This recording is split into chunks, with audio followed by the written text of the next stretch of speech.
Hey everybody, welcome. It is Wednesday, and that means we're live for another Masterclass session. Today we're going to be creating a Hexcrawl map for you power users. We're not just any kind of a Hexcrawl map, but specifically a customizable one in which we can make individual tiles, whether they're biomes or settlements, and then you can piece them together to make multiple maps with them instead of just making a map and then applying a hex grid over it. So we're going to make a customizable one, so that way you can use it for multiple types of campaigns and maps. So go ahead and take a look at what we've got here. So we've got the various types of tiles. So if you kind of like the look of it, we've even added some dimension to it by adding in some depth on each one. And you can kind of get the general idea, just kind of making some basic tiles and then piecing them together. So if this is something that interests you, stick around. Now, we're not going to have enough time to make an absolutely massive kind of Hexcrawl map, but if you do like this, then we can do a part 2, part 3, part 4. The focus will be to just get down basic mechanics, scale, how to make a key, how to add a grid, a numbered grid, so that's easy to follow, and then biomes and settlements, and then the basic idea of how to make the humble beginnings of a Hexcrawl map. So that's all that we're going to be covering today. Again, let me know in the chat if you're watching live on Twitch, and if you're going to be watching on YouTube, let me know in the video description. Or I'm sorry, the the comments. Okay, so let's go ahead and jump right into it. So we'll go into just the basics of it. What exactly is a hex crawl? And traditionally, what it's kind of been defined by is it's a hex crawl is kind of a gaming structure that emphasizes wilderness exploration, survival, treasure hunting, and planned encounters. Now, this definition kind of varies, and a lot of people might say different things, but I think that's the kind of the beauty of it is that there's multiple ways to approach Hexcrawl, and a lot of people do homebrew variations of it, but there are some kind of simple mechanics that exist. So why exactly should you use Hexcrawl in the first place? Well, for a DM or GM, the benefit from the structure makes the movement easier. When you consider moving diagonally with a square grid can get a little dodgy or dicey. So when you have the hex, that means you have very interlinking sections that kind of go across. That kind of makes it easier. Obviously, there's gridless movement on VTTs. So, but the other reason why you might want to use it is players as well as DMs might like the nostalgia of the Hexcrawl visual and the experience that kind of comes with it. So people know how powerful nostalgia is. And so some of you who might be just a little bit older might kind of remember the Hexcrawl kind of era and just how much fun using that was. So again, nostalgia, and also again, easy for DMs and GMs. So it's really up to you on really how you want to go about doing those things. Okay, so let's go ahead into the basic mechanics of how it kind of works. This way you kind of get an idea of like should I as a DM be doing, what's the process. And it's really simple. A player will enter a single hex, step 1. 2, the DM will declare, like, say the terrain type, so whether it's a swamp, it might be a forest, it might be whatever. And then 3, you'll determine if the event that takes place on that hex tile will occur or not. So it could be an encounter, it could be you found a ruin and you found some buried treasure, it might be a trap, it could be a number of things, right? Or it could be a simple hunting, camping, fishing, just basic survival stuff. So whatever it might be that takes place on that tile. And then last, you're going to carry out whatever that event may be. So the structure is pretty simple. These mechanics are super basic, but the one thing about having solid basic mechanics is that you can build onto it. My suggestion though, as a DM or as a GM, is to always simplify your mechanics, because it's just easier for you as a DM to follow. If you start going into all these crazy nuanced kind of mechanics, then it gets kind of you kind of overthink it and it becomes too complex, and then you kind of lose the fun out of it. So you as a DM and GM, you want to make sure that you absolutely try to simplify the mechanics when you're running some kind of hex crawl, so that way it's easier for you. Don't make it harder. So that's pretty basic stuff. The next is what I'll usually do is I'll prep the canvas, and what I did with the grid is just your basic 20 by 15. The normal is 40 by 30. But see, these tiles are absolutely tiny, and I kind of feel for the sake of art and for the sake of the visuals, they're kind of easier to work with when they're at a larger scale. So I'll just go ahead and set it to 20. So I'm doubling it or I'm having it. And so these hexes will be bigger. And now I have a little bit more to work with. So now that I've set that, I can decide on scale. And there's a couple ways that you can kind of go about scale. It depends on the map that you're making, right? Now, I did say that the emphasis is on survival, but I've noticed that Hexcrawl maps can vary depending on what kind of map that you're making. So they can range anywhere from something as small as like a provincial map all the way up to a world scale map. So they either one works. And so what you'll have to decide is first what that scale is. Is it provincial, regional, kingdom, political, continental, world? Once you've decided that, then you have to decide what each one hex unit of measurement is. So this is kind of a loose thing. This is just what I've used in the past, but people have done a lot of different numbers when it comes to miles or kilometers. Sometimes I won't even use miles. Sometimes I'll use days of travel, because ultimately that is what the miles is going to calculate to, is how many days of travel your players are going to be moving around. And so you might as well just skip miles and just put days. So that's really a decision that you want to make as a DM, which one's easier for you, miles, and then you can calculate days, or days of travel, whatever. So for provincial, I've gone with about 1 mile, and sometimes it can be just like 1 day's travel, depending on the events that are taking place. Like there might be a combat that takes place, so it takes a whole day to deal with the combat, taking the rest, and then the traveling. That might be 1 day's worth of travel. If it's like regional, then it might be 3 miles, or you can have it be a certain number of days. If it's a kingdom, maybe 10 miles. Political, 25. Continent, 70. World, 200. And again, these numbers can change and vary depending on what you want to use, what metric works best for you. So I think the standard has been like 60 for like a continent, but I've used 70 before. It just depends, because it depends on the events that are going to take place with each one, and then how much art you want to have on it, what scale you're going to be using for the art that you're going to be placing on each tile. So a lot of things need to be factored in there. I think when it comes to scale, the one that I kind of use the most is somewhere near like a continent, because I just like to be able to create a larger, more biomes. And so when you're making a provincial one, you're going to have less biomes because the scale is different. But when you're going as large as a continent or world, that means you can start making larger things like biomes. So with the world or continent, you've got 70 or 200 miles. Some biomes can take up an entire 200 or 70 miles, or half or a part of that, right? So I'm going to go with a scale in which I can kind of show more biomes in it. So a continent or a world will make more sense for me.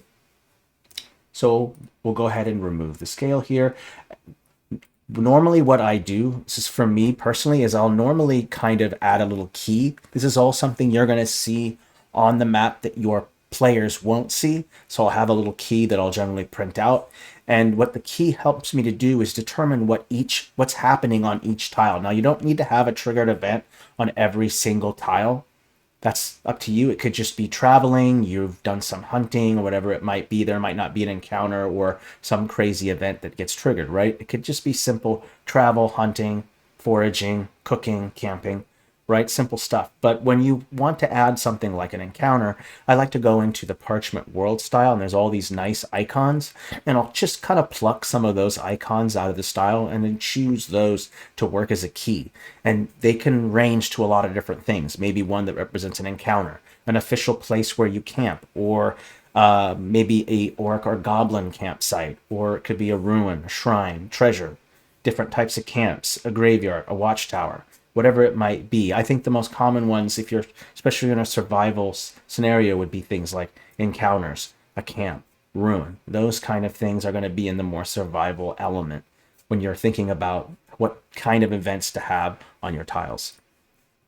Okay, so having a key is helpful. And what we'll do is we'll add some of these icons right on top of the tile, so that way I kind of know what it is as a DM or a GM.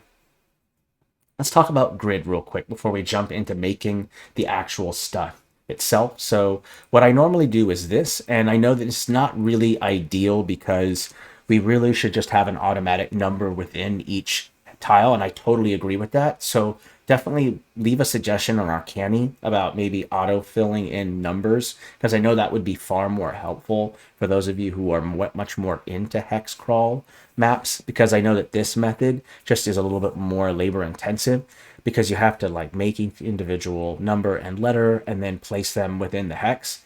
And this took me about realistically about 5 to 6 minutes, maybe 5 to 7 minutes to make this. But I'm also very proficient with the tool, so it might take you a little bit longer if you're kind of newer to the tool. But the concept is pretty simple. I have letters going across, numbers going down. And in this way, I can kind of keep track of where people are. So like B3 or N6. This is the kind of the way that I go about doing it. So this is kind of the workaround that we have until we come up with a numbered system that we can just automatically put numbers within the hex. And I think that's a great idea personally. So definitely recommend it on Canny, or I can ask the art team or the dev team about it to see about implementing it, because I think it's a great idea and I like it. I think of it as being something helpful all around. Even if you're not using it for hex maps, it might be useful for different types of maps. So it's really up to you. So setting up the grid is pretty simple until we add that hex element or add in the numbered cell element, which I like. So I'm just going to hide this for now because we'll save it for later when we go to make the actual map. So let's actually make the basic stuff. So we want to make both biomes and settlements. And again, to make the biomes, you have to think about a much smaller scale in which there's going to be more miles or more days of travel associated with each hex, because again, if you want to have multiple biomes, you're going to have to go with a smaller scale. That's just the way that works. So we'll start with making a template first. And right now, unfortunately, there is no snap to grid with either of the hex or the isometric grid. There's some problems with that I've heard from the developers. So that's something that we could investigate and look into, but I like the idea. So what I'll do is I'll make the basic tile, and I'll just kind of use this color right here for a stroke. It's 220909. You can just copy that, but this is the one that I start with. You can change the color, and you don't even need to have a stroke, but it's good to start with somewhere. And then I'll choose a fill, and I'm just going to choose your basic white color for now. And then what I'll do is you can do a couple things. You can use a polygon shape, or just use the pen and then use the grid as your guide. You can also hold down the control key and you can lock in each space. Let me go in here like this. Okay. And I'll just go in right here. And you can see that by using the control key, I can just follow the basic grid here like this. So this is going to start with your basic face. Oopsie, looks like it didn't stay there. My mistake. We'll try it again. Okay, press enter. Plus, okay, there we go. So I'm going to go ahead and just look at that piece. I'm going to do some editing to it. I want to change the size of the outline. Look at it this way. Okay, I just want to make sure that it kind of fits into the place. I kind of like that. I'm going to zoom in a little bit so I can see it better. Make sure I don't have any shadow on. And the next step is I want to create now, either you have to make a decision whether or not you want to have multiple faces, so a more three-dimensional look. You can just have it be flat, just like this, where there's no front faces on it. And that's fine too. But if you wanted to go with a more artistic visual, then you could add some faces to it. And the way that I generally do that is I'll go down like this, and you only need to create one for the time being.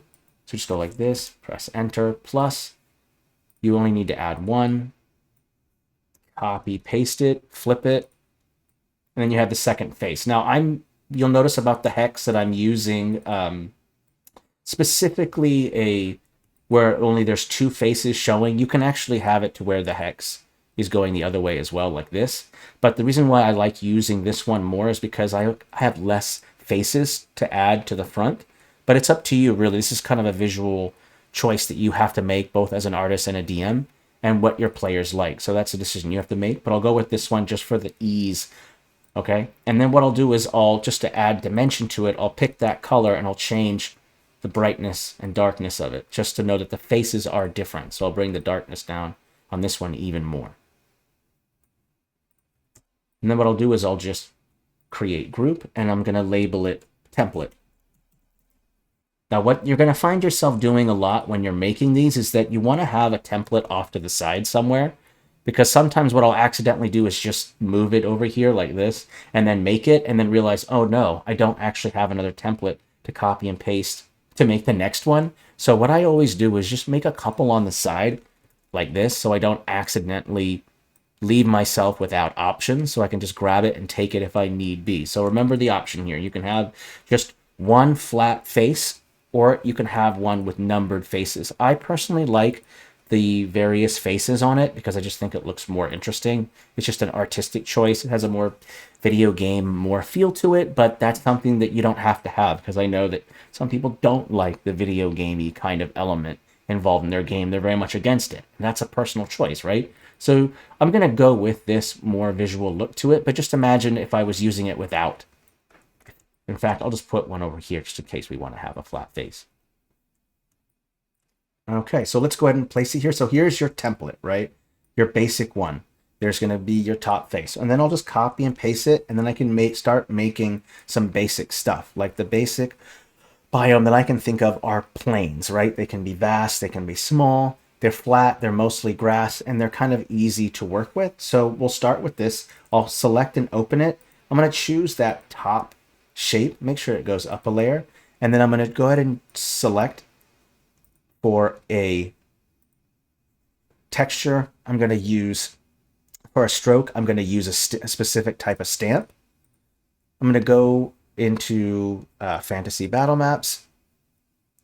And we don't actually have this kind of grass texture in Fantasy World, though I wish we did. And if you just type in grass, you'll notice there's this nice grass texture right here.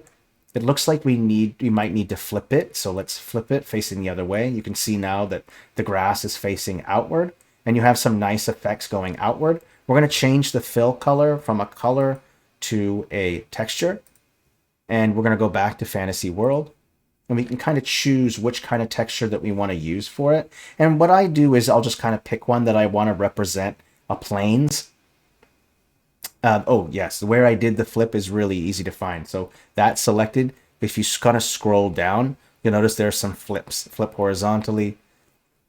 Right there's, oh, actually, it's this one right here. I'm sorry. It's flip stroke. This is flipping the whole group itself. Sorry about that. Up here, stroke stamp. There's the stroke catalog right here. Sorry about that. No, one hex would not be an entire continent. You're going to make a continent out of various hexes. Okay, so let's go ahead and choose a texture that we want. I'm going to go with this one for now because it kind of goes well with the overall grass texture there, or the grass stroke. And then you can change the scale as well. So what I would recommend is not making it so small to where you can actually see the repetitive objects in it, but also don't make it so large to where it looks like it kind of gets blurred because you're scaled in so much. So I generally try to make the scale smaller, but not so small to where there's a repetition in the texture. That's kind of helpful. And then I want to choose some kind of texture for the fill of these colors here. So what I might want to do is choose maybe just a basic kind of dirt color for that. And again, I might want to change it up to where I want to have this one be a little bit darker. So I bring the brightness down. And now you have one lighter part, and this equals this some nice. And you don't have to be straight lines either, by the way. You could go in with the brush and make these lines a little bit more curvy if you wanted to. It depends on what kind of aesthetic that you're going for. The other thing that I might want to do is I want to make sure that the grass isn't too large, so I can bring the stroke down a little bit to make sure that it fits more to the continent size. And also keep in mind that scale, when you're adding stamps to it, the scale might vary, because what you might want to do is the hex itself is on one scale, distance or miles or days of travel, while the stamp scale is separate, right? Because the objective is that you want to make something visual on the hex that the players can see, and it hints at what they're moving towards, like a ruin, or it's specifically a desert biome. So you want to have at least the scale of the stamps can be slightly bigger than the scale of the distance of each hex, so that way it's visually easier to see and register for your players when they're looking at it. Some Minecraft vibes. That's funny. Though Minecraft is not the first to come up with this, but I do like the idea of it kind of does have that vibe to it, and Minecraft is a fun game. Great stuff. So this is kind of your basic stuff right here, your basic planes, but I usually like to add in a little bit more. So I'll take that basic hex right there, and I'll just go ahead and turn off the stroke. And then I'll go up in here, and then I'll choose a grass texture. So I'll go to show names, and now I can kind of see it. And you'll see in here that there should be some grass textures, some alphas. If it's not in here, then it's definitely in Parchment World. So if I type in Parchment and I just type in grass, there's a grass texture right here. And you'll see the grass right here. So I can change the size of it. Oopsie, not that one. Oopsie, let's go back. Too big. Let's go up a layer. There we go. Put the grass on top of that. Let's go ahead and change the fill texture scale. And then I might want to change the contrast. Bring the brightness down a little bit more so I can kind of see the grass. There we go. Okay. All right, now you can see each individual piece there. And now you can see some grass in there. So this is like your basic flat plane right here. So if you wanted to have like no trees, then you would start right there, right? And then what I generally do, this is just me, is I'll make several variations of a plane. So this is just one, but you can make variations of it. So for instance, I want to maybe just put like a couple trees on it. So I can just go into here, go back to Fantasy World, and just type in tree. And this is where you start setting the scale for your stamps. So what I do is the very first stamp that you place down is going to say a lot about scale. Now, there are some exceptions to that rule. For instance, mountain ranges, because when you pit a mountain to a tree, the scale is so incredibly crazy that you probably wouldn't even be able to see an individual tree. So the way that you kind of reconcile that is that you have to realize there will be some scale differential. For instance, you're going to have a mountain and your tree is going to be substantially larger because you want to be able to see the individual tree. Now, you don't have to use individual trees. Like, for instance, you might change the scale up when you're making a mountain tile from making a regular plains tile or a road tile or a settlement tile, right? But you want to keep some continuity and scale, right? But the point is to have a visual aesthetic. You want your players to see what is on that particular tile, right? So it kind of makes sense to do it that way. And again, I usually make multiple variations. So when I make one tile, like this plains tile, I'll make another one, copy and paste it. And I'll usually make them side by side, a row. And that way I have several variations of it that I can kind of work with. And this gives you less work, right? Now you don't have to make a whole new plains tile again and then add some stuff to it, and then another plains tile, and then add some stuff to it, right? So making in this template, you can make multiple. And this is something that can totally be made with the tool, by the way, and that was my overall plan. If you're a person who doesn't want to make your own, I can totally make them, and then we can add them into it, because there's some features that are going to be taking place with 2.0, like a marketplace, and then save a group as a stamp. That kind of stuff will be available. So once those things become available, I'll make an entire Hexcrawl kind of style that you'll be able to look for on like my marketplace profile. And some of those things will be free and some won't be, right? So it's up to you. But for those of you who don't want to make it, you can totally do that. So I'm excited for 2.0. That's going to be really exciting. But those of you who are Masterclass and you want to make your own, this is kind of the way that you go about doing it. So I'm not going to make multiple planes ones because of the time frame that we have, but I'll go ahead and make the next one.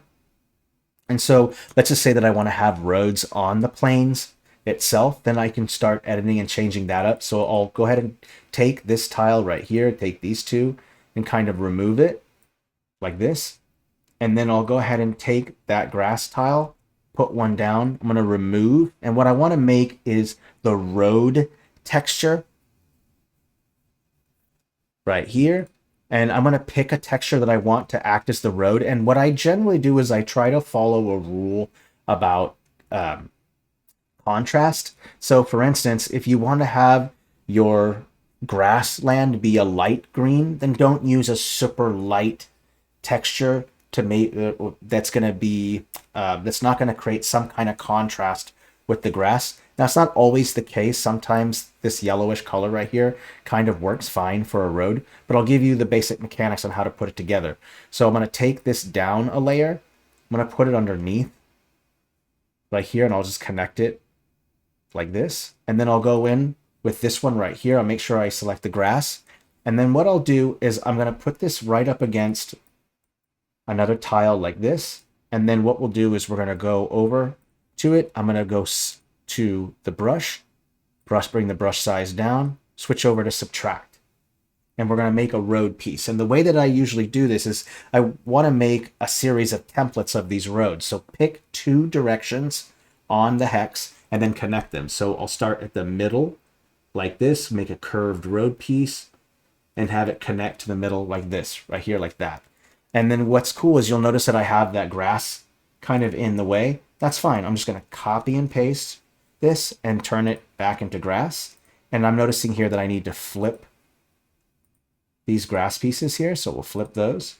I'll go ahead and put this grass segment on top like this.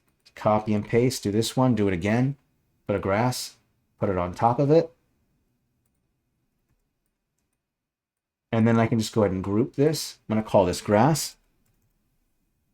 Create, and then put this on top. And then you have a road segment. Just right, easily made, like that. Just make sure to choose whatever texture that you want to represent the road. So making a road is simple. And then what I generally do is I'll make variations of it, right? I'll have one road going perfectly horizontal, one that goes diagonal to each one that kind of creates branches off into 3, like a 3 crossroad, or even like a 6 crossroad, right? So it's up to you, but it's pretty easy to make. You take your basic tile, then you're going to make some texture to represent the road underneath, and then you're going to subtract from the grass area or whatever the texture might be that you're using for the top part of the face, and then just use the brush subtract mode and then brush in the road. Okay, so it's not too hard to make a kind of road tile. A lot of different ways to make it. What happens if I want to make like a forest, right? And the base tile works quite well, I think, here, so we can do that. And this is where I might want to start setting some scale, like we mentioned before, like trees. For instance, when I put this down here, you can see the scale a little bit. Here's a tree up against this road. And we want to set the scale. So I think right about here, it's about 110. Let's bring the scale down a little bit. I think right about here works well. Maybe I want to make like a forest. So what I'll do is there are multiple ways. So if you want to show either a very full-fledged forest where there's a large canopy and it's very dense, you can make a partially dense forest, or you can make just a smattering or just to speckle some trees on top. So there are multiple ways to do it. If you just want to make a transition to a larger dense forest, then just maybe add a couple random trees for that segment, right? Let's say that you want to show that you're getting closer towards the interior of a forest, right? And maybe you want to create some larger sections like this, a big chunk here, another chunk here, and then maybe a third chunk here. And then, of course, maybe add in some randos kind of overlapping here and there. So this kind of leading up to a larger forest part, right? And if you don't want to do that, you want to show that there's a more condensed forest, then you would just go in like this and create a large forest segment like this. Now, if you wanted those forest segments to connect, then bring the forest all the way up to the edge here like this. So that way when they connect, you can have multiple large, dense forest areas. This is the way that I kind of go about doing it. So it's up to you on how you want to go about doing it, but this is pretty much the simplest way. Just make sure that you have various segments of it. I usually make all 4 of those. I'll make a very dense one. I'll make a slightly dense with those various clusters, and then make maybe smaller little sections, and then maybe just a smattering of trees here and there. And that's how I kind of piece together forests on a map. I'll put all the dense parts together, like this piece that we made here, this tile. I'll put like maybe 3 or 4 of those together, depending on the scale. And then I'll add, after that, I'll add in the segment one. And then after that, I'll add in where the forest breaks off into individual trees. So that's usually how I put together kind of a forest. And what I'll do is then I'll go ahead and create group and then call this one forest. And I should rename this one as well. Rename this to road. Always rename. And the reason why I mention that is because if you look over here in the panel, you'll see that I have a lot of templates, right? And so not labeling them can be kind of confusing. So I'll generally try my best. I don't always succeed at this, but I'll try to name something right away so that I don't accidentally get lost. So we'll go plains. There we go. Don't want to make the mistake of doing that. We're at 190 changes. I'm going to quickly save. Hey, Ricky, glad that you're here, by the way. First time chatter. Awesome. Loving it. So we're going to quickly save, and then we're going to move on to the next biome. So now that we're going into an entirely different biome, you probably won't be using the grass at all, right? So let's say you're making a drastically different biome, such as a desert. So then you're probably not going to want to use this grass. One, you're probably not going to want to use this grass shape. You're probably going to want to use maybe a line instead, like this. You're going to want to use maybe something like that instead, or you can use whatever you can change the color to be one that is not like if the biome is going to be desert, then maybe you want to make the line yellowish color. So we'll try it out first. Let's go ahead and type in desert first, and we'll see what options we have here. So you've got a couple deserts here. I kind of like this bright beige desert. I think that looks good.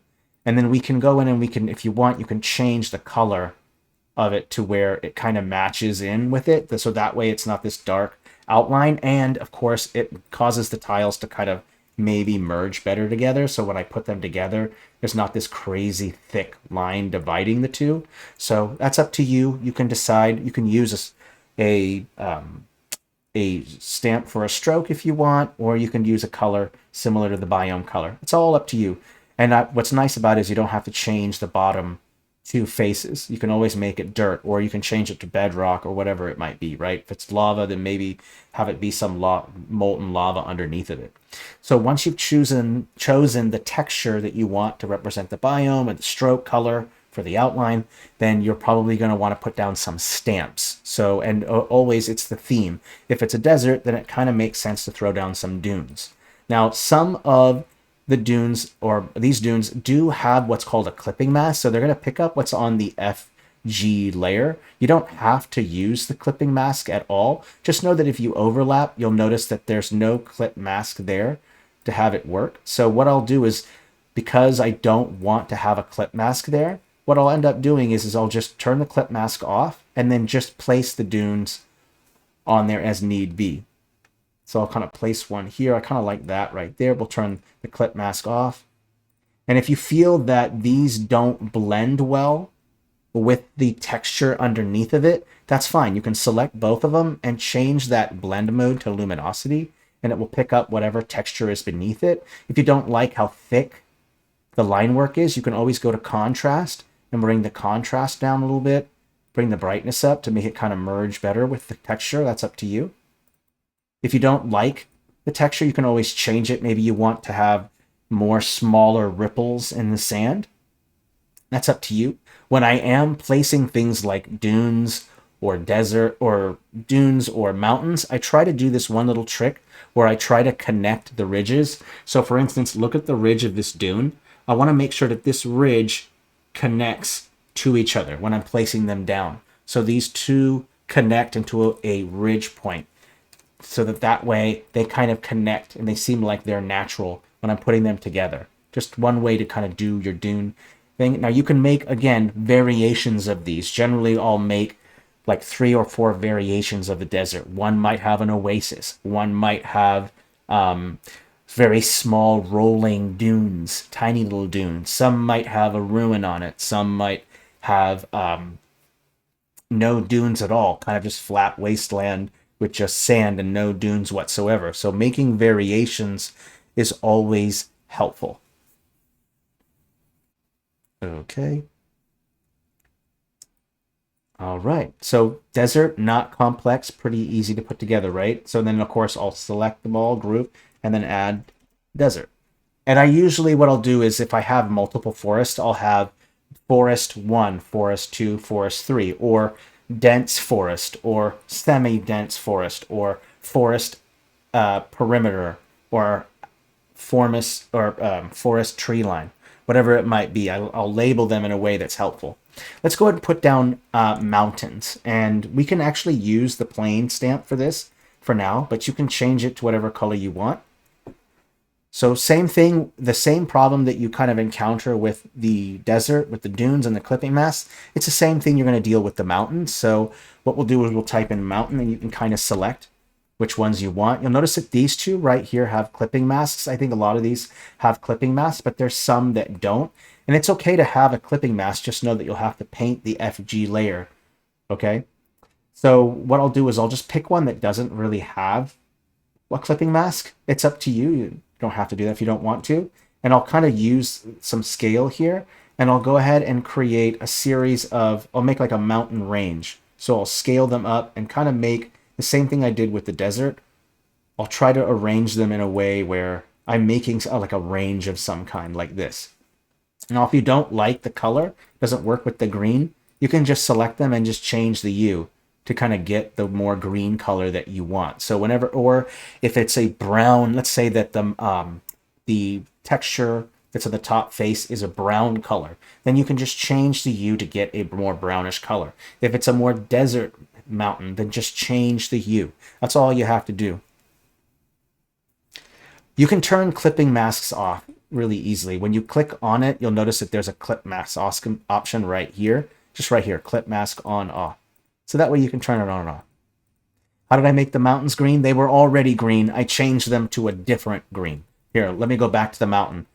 The hue was originally at 0. See how it's just more yellowish type green? But then I moved the hue and gave it this more greenish color that matches more with the grass underneath. So if you were ever wondering how to change like the color, the brightness, contrast, that's going to be in your color options right here. If you don't see it, it's because you don't have this activated. There's a little toggle arrow button, and it drops down into your color and your transform features. So kind of helpful there. And then what I also will sometimes do is you can also do those transform features to kind of make a mountain taller or not. So maybe you want to emphasize that there's one particular peak, excuse me, that's unnaturally taller than the others. You can do that as well. So we have our mountains here. And when it comes to mountains, I'll make a lot of variations. Like maybe I'll have one mountain range like this, one without any hills or any trees or anything like that. And then I'll have another variation with maybe like hills, so I can type in hill. Like this. Again, you can choose to use a clipping mask one, or you can choose one that has the regular green. It's up to you. You can kind of decide. I personally, sometimes you can just turn the clipping mask off itself, and it will pick up whatever texture is underneath it. You can do it that way. So a lot of different ways, or you can just use an already existing one and just change the color.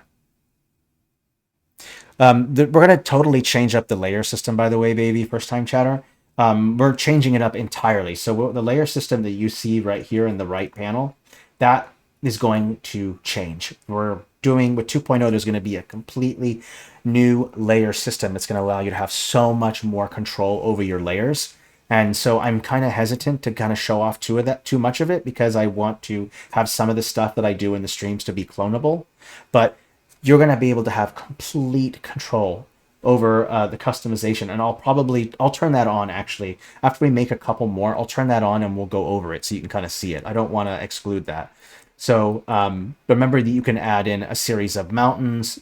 You can add in trees, like for a forest. I did mention that if you don't want to show an individual tree, you can use bushes.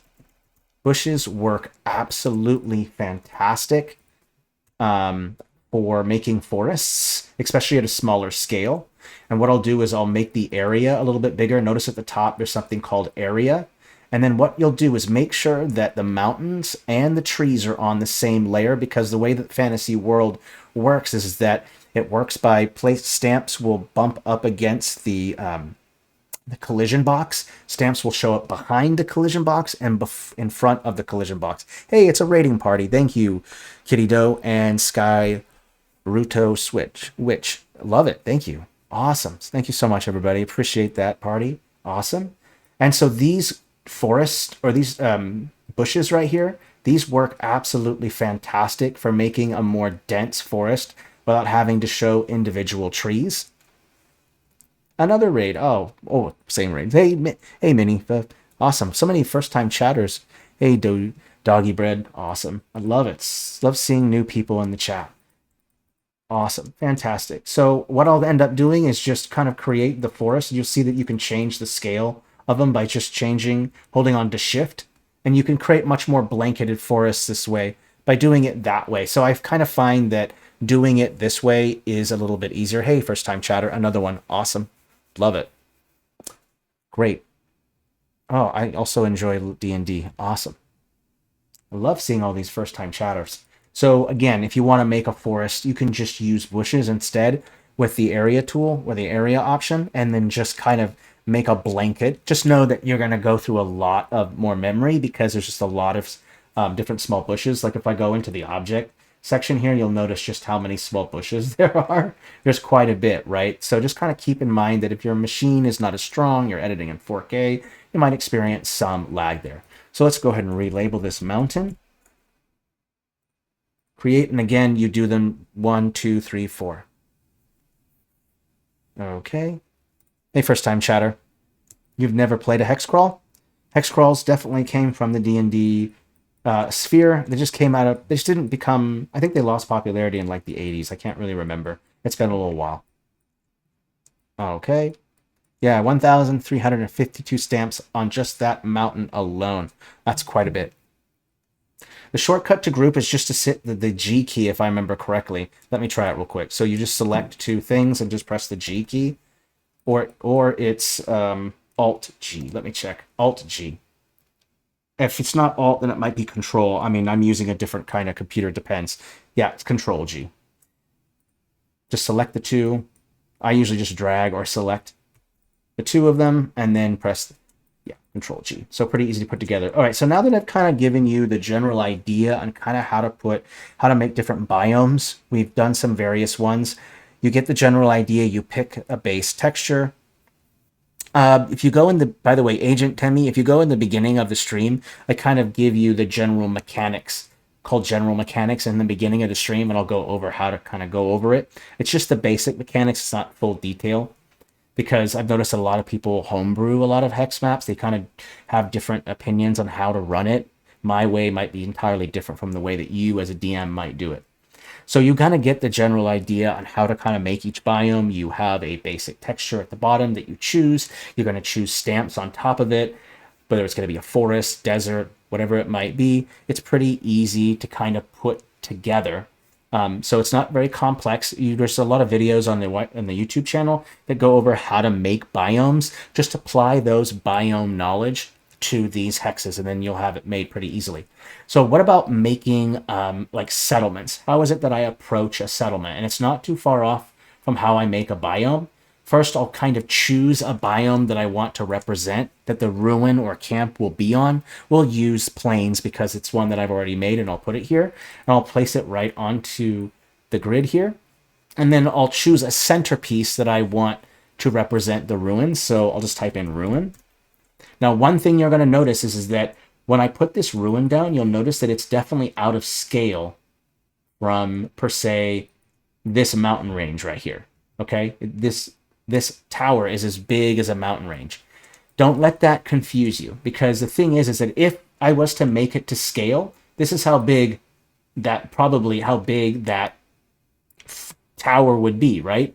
You wouldn't even be able to see it, right? So just remember, it's a visual aesthetic. We're going to make the settlements a little bit larger so that players can see what is there, right? So it's all about realizing that the scale of the art and the scale when it comes to travel, distance, days is going to be something separate, because this is something that I struggled with at first. I was like, how is it that I translate? How is it that I show to my players like the visuals of what's on each hex, but at the same time trying to stay to some semblance of a scale? And so what I'll do is the stamps when on settlements will all be at a similar scale, while all the stamps on the biomes minus mountains because it's kind of a huge exception, right? I'll have a different scale for the biomes when the stamps that I put down on there. So having two separate scales to work with, one for visual aesthetic, one for travel distance. It's just an easier way of going about doing it. Okay, so we'll add in some kind of ruin of some kind. So sometimes I like to add in kind of a larger one so you can kind of see it. It's easy to see. Maybe you don't want that grass to kind of be there, so we can kind of follow this similar logic that we did about making a road right here. What happens if I want to show that there's not grass growing in the inside of it? That's pretty easy. I can go in here like this. Let's go inside of this tile. Let's go ahead and do the same thing that I did last time. I'm going to remove with the subtract mode. With a brush, subtract, and I'm just going to go in like this and just subtract like this. Right here, like that. And then maybe I want to create like a road that kind of connects to the settlement here.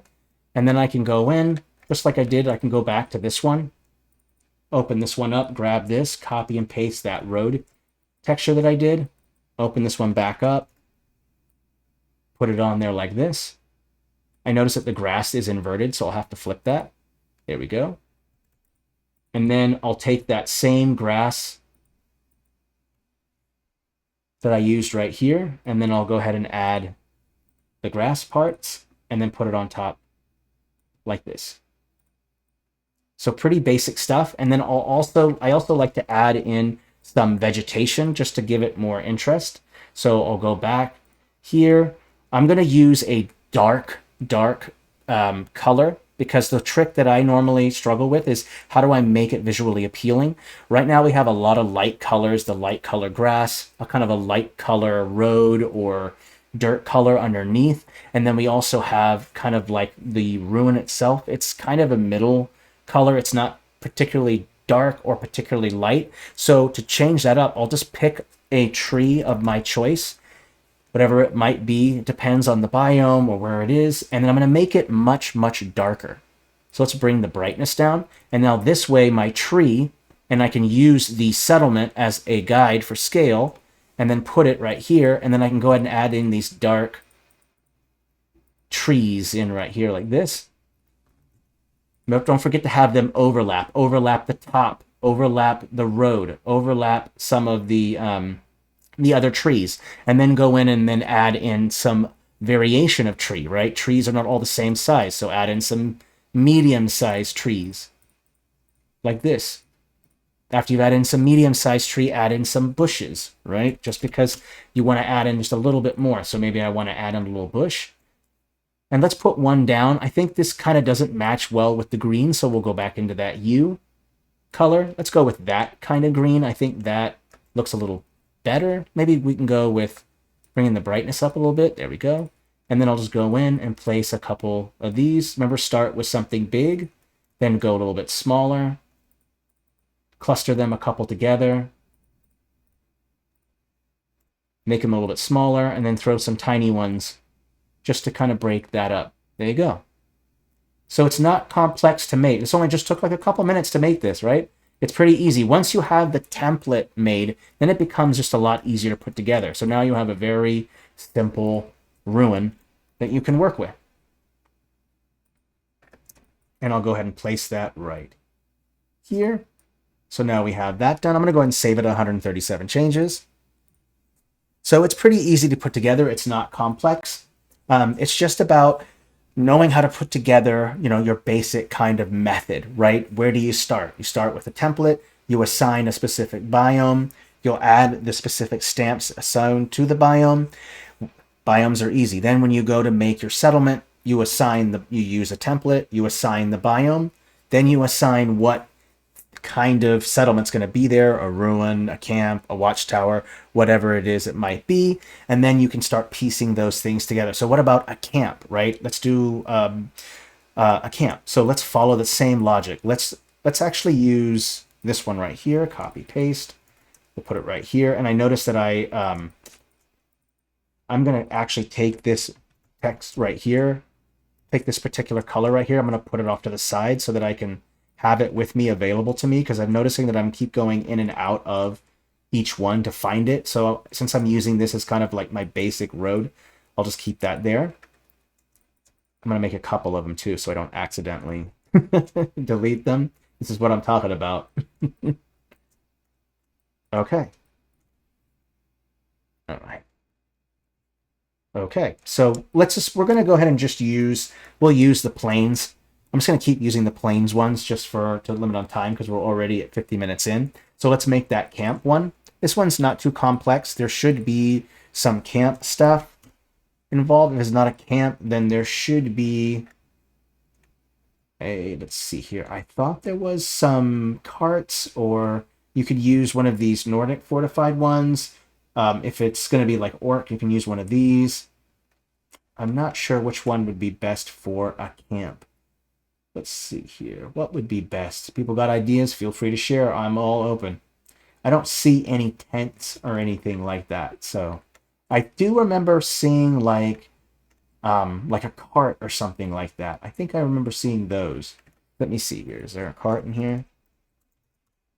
Ah, here we go. Perfect. These will work great. And because we're using the isometric, let's continue using the isometric, right? Like if you're gonna pick what style of stamp to use, either stick with either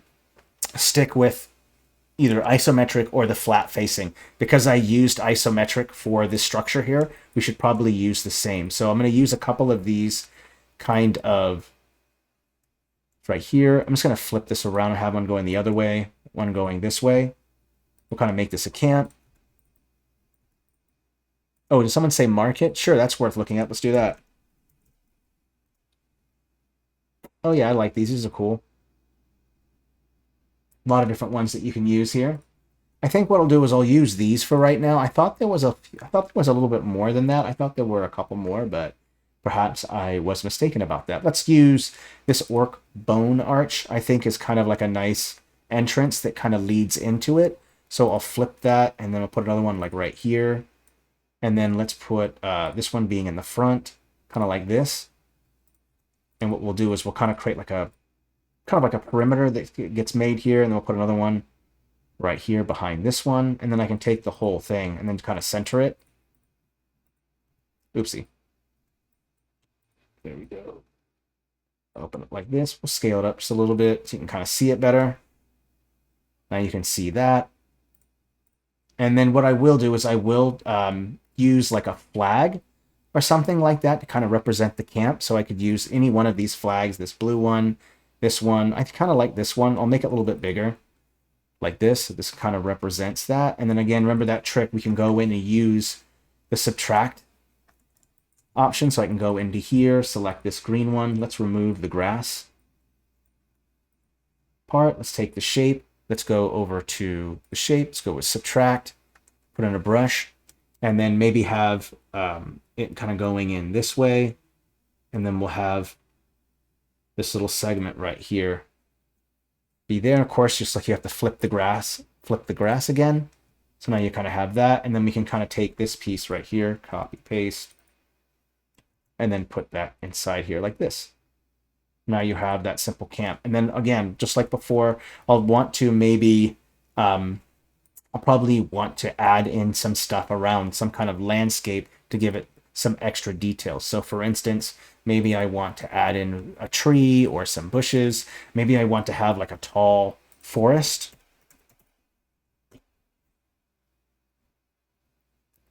Okay, if I said it too fast, sorry about that. Oh, some rocks. Oh, that's a great idea. I like that idea. Great idea. Hey, thanks, by the way, Pedro.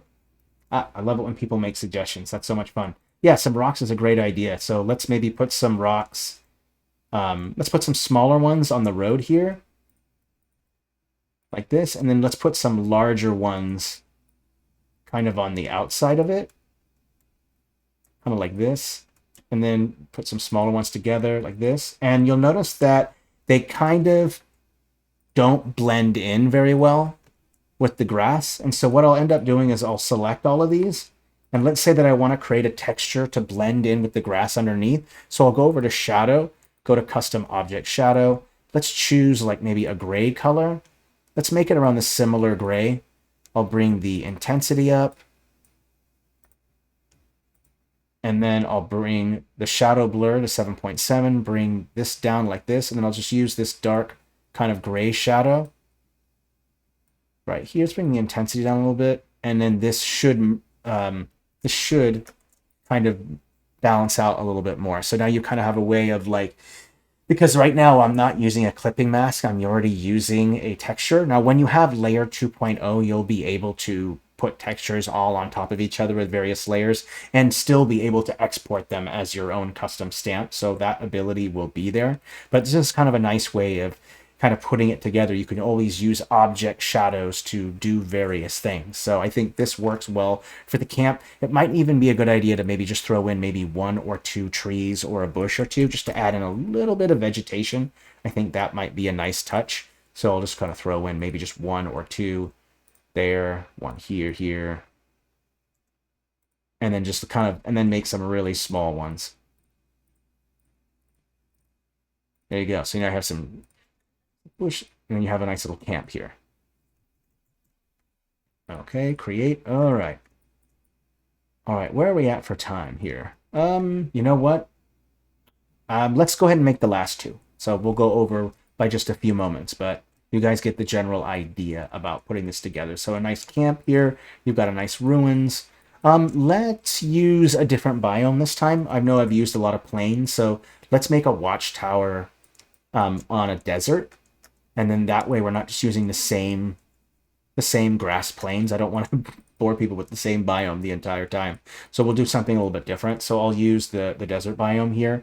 And what we'll do is that obviously you can't build a structure on top of a sand dune, right? It doesn't have a strong enough foundation, especially something like a tower. So what you might want to do is use like a hill or create like a rocky outcropping. That means there's like some rock that protrudes out of the sand, and that's going to act as a solid foundation for a tower to stand upon. You would never put I found some kind of structure on top of a dune itself unless there's rock underneath the dune in which it's placed upon, so that works well. But a rocky outcropping is really the best way to go about doing it. So we'll choose what we want to act as the rock, and I saw that there were a couple here, like this one right here, gray mesas. The mesas work fine.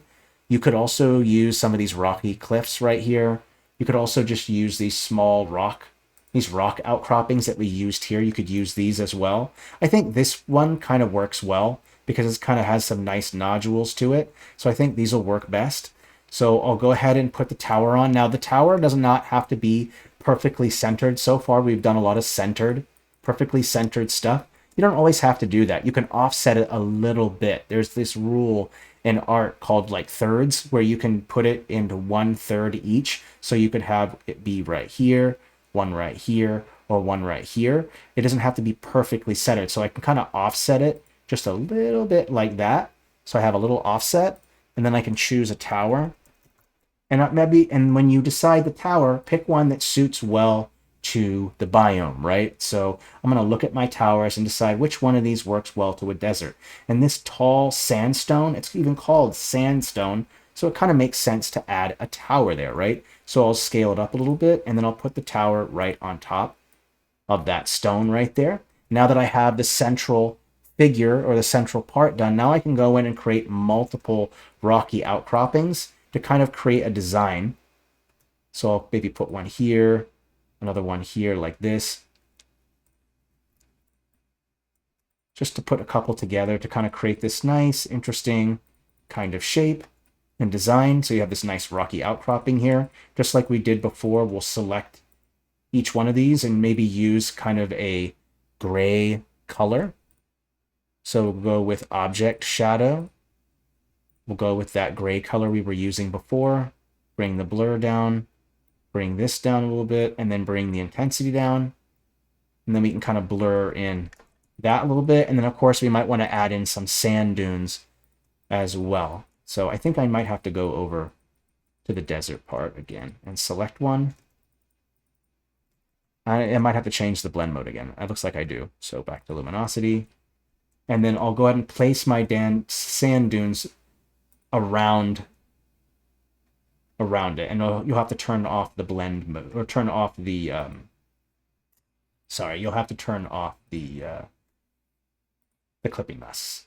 Thank you for bearing with me there. Oopsie, I just realized that I made that within it itself, so I have to copy paste.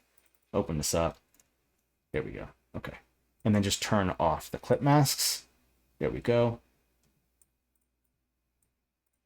Make sure that there's some behind the tower as well to create a sense of depth. See the difference when I don't have a dune behind it and then I put one behind it? It creates this sense of depth, right? We have a dune behind the tower. We have some rocks right in the front of the tower, and then some dunes further off in the distance in front of the tower. So you always want to think about depth when you're putting it together. So now you have your watchtower done, easy peasy, not complex, right? Maybe I want to make a fort, right? Okay. Oh, rivers, beaches. Yeah, we'll go over all of that stuff. If people like this series, you guys need to let me know, and then we'll make this into an entire series, because I think it has series potential. I wasn't obviously going to be able to make a full-fledged map. I'm not even going to have enough time to even make a map with these tiles, because there's really not enough here. So what we'll do is we will do a part 2, part 3, part 4. I kind of think people are into it. I've got a lot of people in the chat kind of demanding for it. So I think we will go ahead and do that. All right. So we'll do this last one, and then I'll prep for a part 2, either this coming month or the following. I'm not sure yet. So we'll see. Let's go ahead and change it up. So I'm not going to use desert this time. I'm going to use a different biome.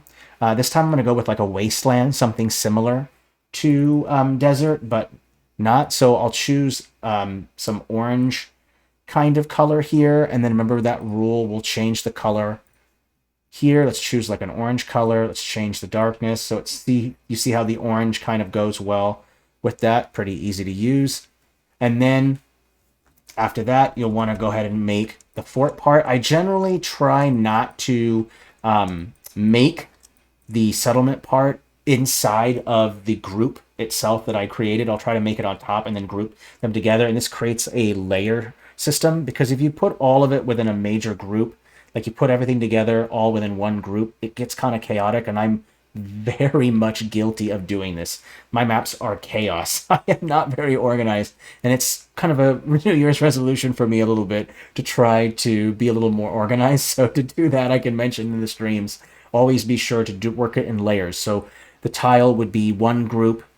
If you keep accidentally selecting it, lock it, and then start building on top of that, and then group it. And that way you're not having to search, trying to find out like, okay, oh no, there's all these stamps that I have to go through. So learning on your structure. Start with your foundation, the tile itself. What goes on top of the foundation comes the biome. Then on top of the biome comes the settlement, right? So it's a very particular structure that you follow. So let's make that fort. And what I think I'll do is we'll use the mesas, because we already have an orange texture here. And don't forget that this works on clipping masks, so you'll have to turn them off.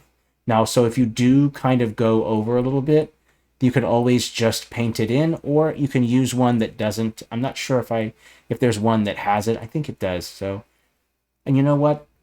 Let me see here. Let me use hills instead. Here we go. Let's use this, because I'm thinking of a fort, and I want to thinking about strategy and when you're putting together a fort, because one thing that a settlements like forts and towers and stuff, what makes them defensible is height, right? So you would want to build a fort, a castle, a tower, some kind of settlement, a castle, a village, whatever, on top of elevation, because that's going to give you, the settlement, a defensive advantage, because you'll have height, shoot arrows further away, you'll be able to see further away, it'll be harder for enemies to scale to attack you. And so always using some kind of hill or a mountain or something as the base for your fort or castle, whatever, is very, very helpful. And so when I want to show that there's like multiple levels or multiple parts of a fort, I'll pick a hill that has multiple hills on it. So notice this hill right here has 3 segments on it. So that's kind of helpful. Now I can use these different segments. And what I'll do is there's not much height to these, so I'll go over to transform in advanced settings, and I'll bring the height up. So now I have that height. And I'll change the blend mode back to luminosity, so I'm at least picking up that orange color to it. And you'll notice that the line work is a little thick. Whenever you notice that the line work is a little too thick or too dark, you just drop the contrast a little bit, and you'll notice that the line work doesn't get quite as dark and thick. So kind of an easy way to do it. So then I'll go ahead and choose the main hill in which the settlement or the fort might be on, and then I'll add in another one where maybe there's like a tower, the watchtower that goes before you get to the fort, and I'll change that blend mode back to luminosity.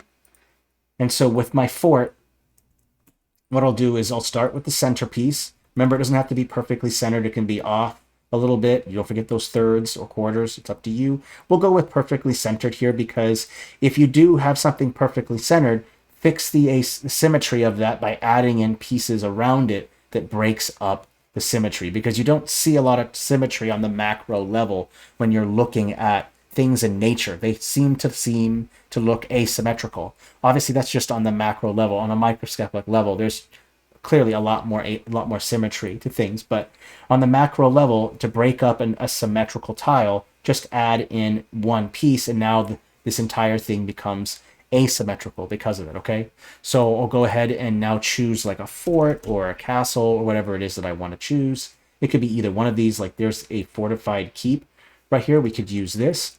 This works fine. Let's bring the scale up to kind of very much show its size. I want to show that. And then I'll put the keep just right on top of this one right here.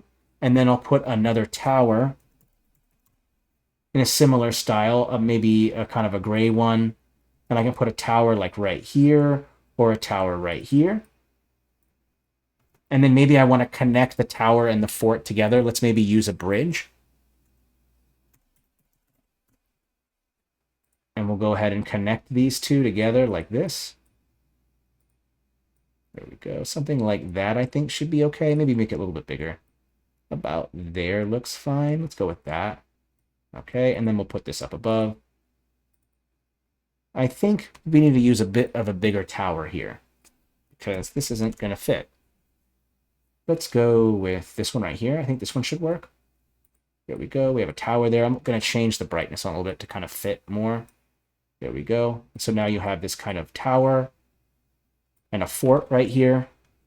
And then let's actually move this over to here and overlap it. So this one's in front. Kind of like that.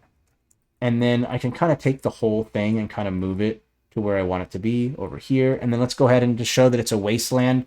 We can throw in a couple things like you can add in chasms or cracks. I don't think that works. Maybe it's chasm. Let me check. Ah, here they are right here. You can throw in a chasm. I'm going to do the same thing. I'm going to go with luminosity blend mode for this one. Let's place a couple cracks down. Here, one right there. And then I think what I'll do is, just to kind of break it up a little bit, I'll bring the contrast down so it's not so obvious there. And then what I can also do is I can just throw in maybe some dead trees to continue to sell the concept that it's a wasteland. So I'll go ahead and take my trees here. I'm going to check my scale. Let's go ahead and put it up against here. I can check the scale for my settlements. And then I can put a couple dead trees down. Remember, the trick is to use one where it's contrast. So because the ground is a lighter orange color, use a darker tree so that it kind of contrasts and pops out more. So I'll go ahead and put in some medium-sized clusters and then put some smaller individual ones in here. Don't forget to put some like maybe on top of a hill. Maybe put a couple up against the tower itself. A couple smaller ones over here.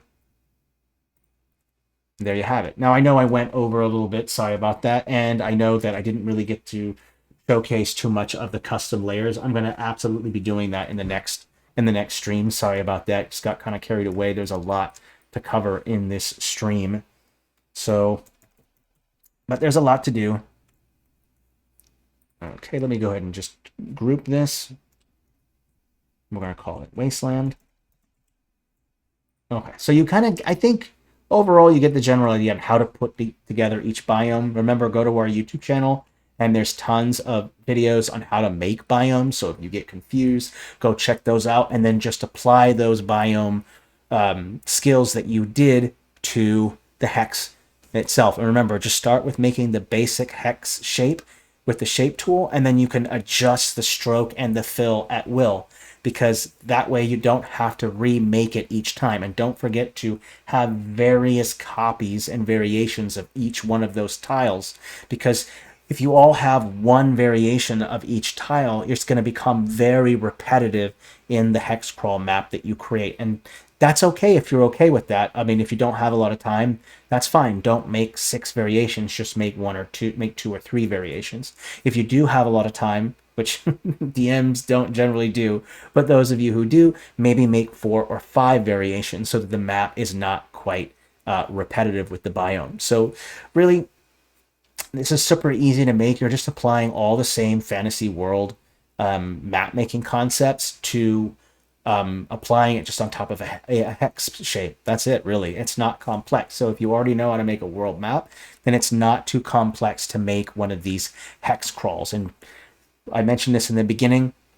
The main reason why you would want to use these are basically 2 main reasons. One is it's easier for the DM to kind of keep track of things with distance. It's easier for travel, because with the squares, the diagonal travel can be complex, can be kind of a little sketch, but you know, there is gridless movement on VTT, so that kind of takes that off there. But if you're into nostalgia, which a lot of people are, if you're closer to my age where there was a lot of hex crawls in my youth, then that might be something that you're into. So it's a mix between just personal choice and a little bit of nostalgia. Remember, if you just came in a little late and you don't remember how the mechanics works, just rewind to the beginning of the stream where I cover some of the basic mechanics, grid, all that kind of stuff. So definitely go check that out. Again, sorry that I didn't get to actually make the map part. We're running short on time, but this will absolutely be a series. And then we can start piecing together on like an epic kind of map that we'll put together.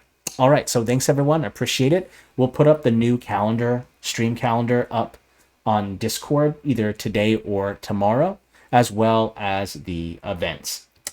All right, thank you so much, everybody. Please stay safe and healthy. Merry map making, and I will see you all on Friday for the next stream. Take care, everyone. Bye.